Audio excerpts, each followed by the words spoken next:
Howdy y'all, you got the Bulldog on the channel. What we're working on right now is little Toyota Tundra. Yeah, Tundra. And he's got no beep beep. And since we're in a state that requires inspections, he needs to go beep beep. You know, and it's also nice to have the get out of my way button working, just to let people know you're coming. And here's something that we're gonna have some issues with, I have found out. Up underneath here, it looks nice and clean, but extra stuff wadded. So I have a feeling that whenever I drop this bolster, it's gonna be a mess. Customer was saying that it's probably gonna be a fuse. Well, we've already checked the fuse and it's not a fuse. Ooh. So we're going to get into this, find out, you know, just how deep we're going to get. Okay, we're in the fuse box right now, and like I said, the first thing we checked was the fuse, and it was good. Right here's where the relay goes. Now here is where it gets interesting. I checked the relay power and the relay set power, and they're good. I checked for, I put the clamp of the test light on positive here, and I have ground through the horns. And just for grins and giggles, I checked the signal ground, which is what the button actually uses in there. And I have no switched ground right here. Now we want to make everything clear, so I jumpered across the horns here, and they didn't beep. And I checked for power over at the horns, and there's power over there, so we got bad horns, and both of them are bad. And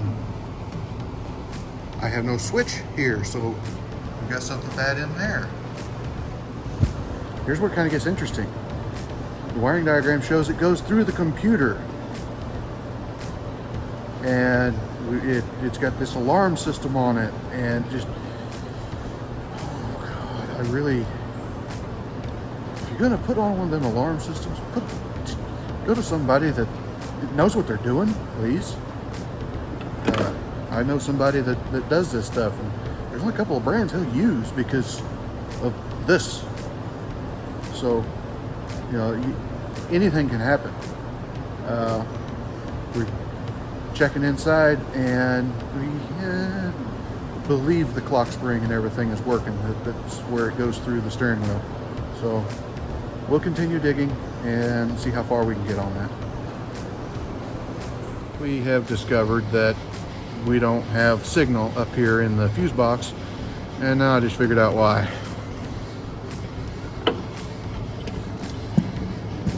Micey has been working in here. Chewed that off, chewed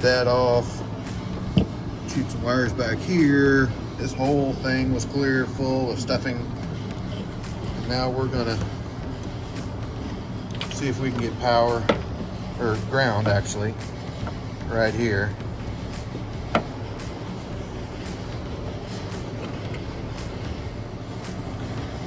We got chewed wires there.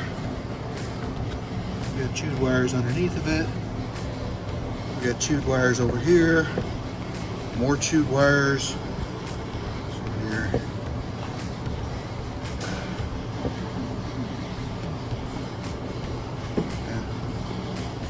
Chewed wires right there. Lighting.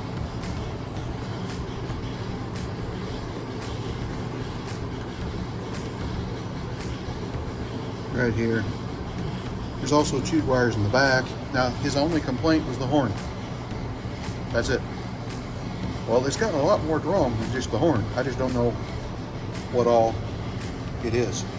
So we'll just fix everything that we find, and you know, maybe other things start working again too. All right, hit it. Yep, switching. Okay, I got this bundle of wires repaired here. I just unplugged it, took the lock out, released the wire and pulled it out, and slid the heat shrink clear over top of everything. I didn't cut these wires. The one that was bit clear in two, I had to put a section of wire in right there. But this heat shrink has hot glue inside of it, so when you shrink it down, it seals it from water. And that's, yeah, best. Prevents corrosion. But this one was chewed on, this one was chewed on, that was chewed in two, and I think there was another one somewhere that was chewed on. That's all done. Now I'm going to flip this thing up, if I can, because I've got chewy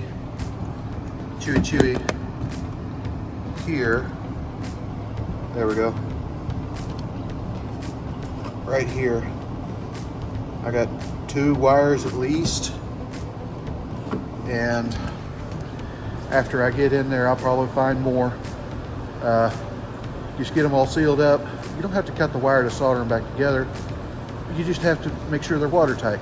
So we're going to do that, get it all back together. We got new horns on their way, and see if we can get this thing beeping again. Do not believe in the myth of one problem, one repair.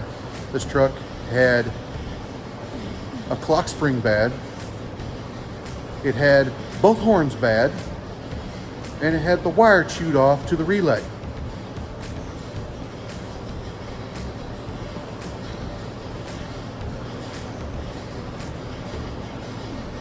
I'm speechless.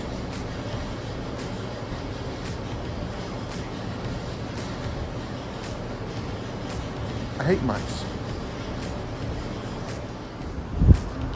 Now, this is a horn that you get from the dealer for $100. $100 each.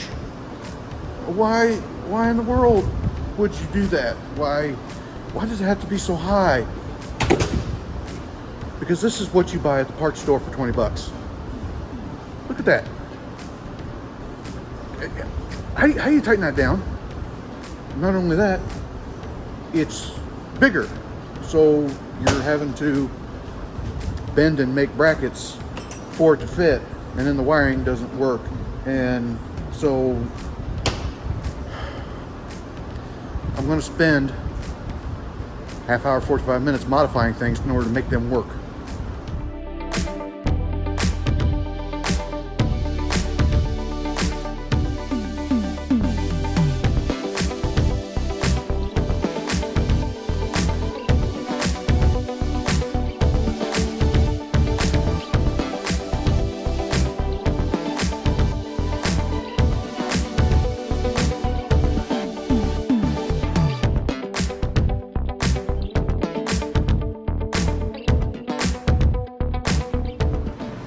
Okay, when people say, I don't care what it looks like, it just has to work, that usually lasts until they see it.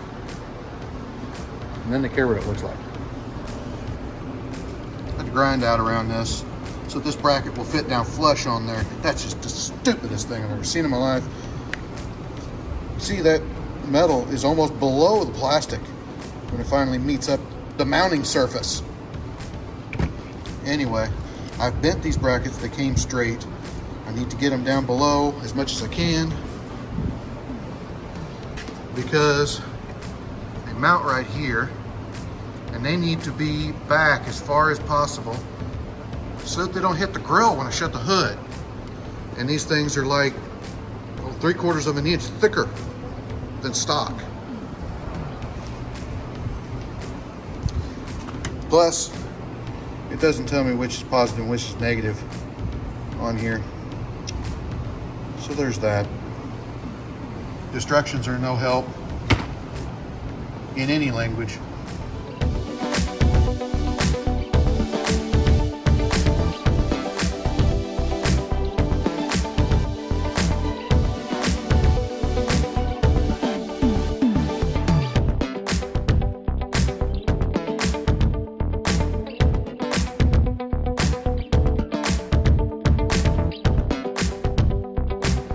Okay, I had to twist this bracket right here so I get it to where this doesn't touch up underneath the hood right there.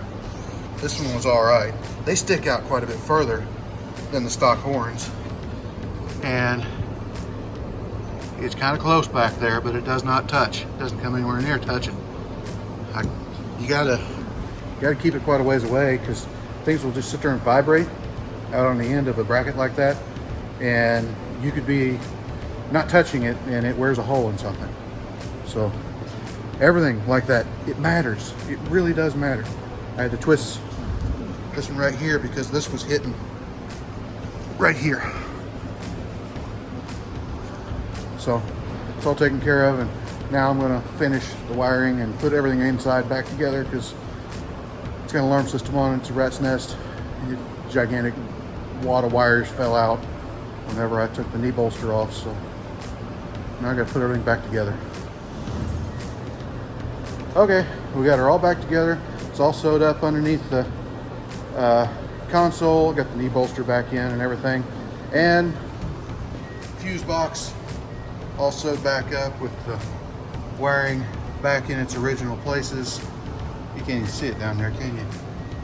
But anyway, beep beep. Now you can hear them coming. Like, comment, subscribe, hit the little bell notification, share it all around. Talk to you later.